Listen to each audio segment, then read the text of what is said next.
Now we go to the first major addition of Kingdom Come 2, which is the integration of smithing into the whole crafting system. Yes, finally the feature whose absence was sticking out the most in the first game makes its appearance. I said in the past that the first Kingdom Come was extremely ambitious, so it's not surprising some features fell through the cracks. But now we finally get to see Henry practicing his trade. How does it work? Firstly, you can only forge weapons and horseshoes at the smithy, no armors and any other kind of stuff like this. To start making something, you need to learn schematics, get your ass at the forge and have the necessary ingredients. The minigame starts with you heating up the iron in the forge until it's right color, then transferring it to the anvil where you hammer it until it's nicely shaped up and finally quenching it. That's the short way of describing it, at least. In reality, each stage has its own set of nuances and diegetic ways of conveying information back to the player. For example, you're told from the start that the iron has to be heated up until it has a straw color and you have to move it across the forge to heat it up evenly. I only relied on my eyes and Henry's scared claims that I'm getting it too hot, but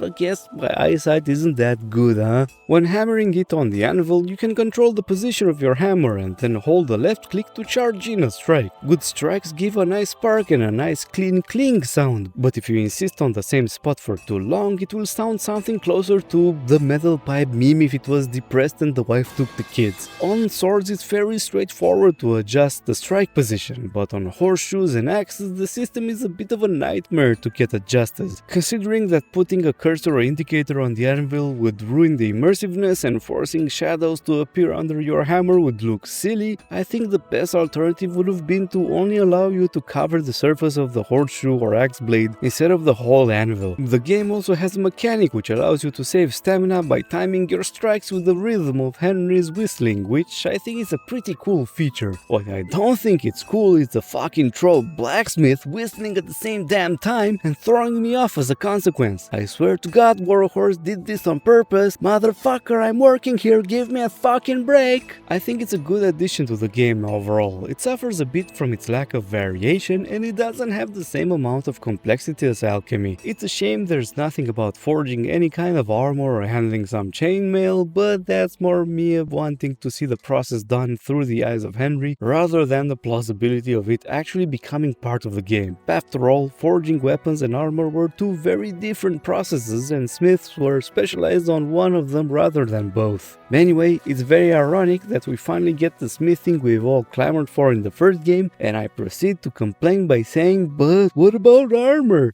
Subscribe for more level-headed video game analysis, boys!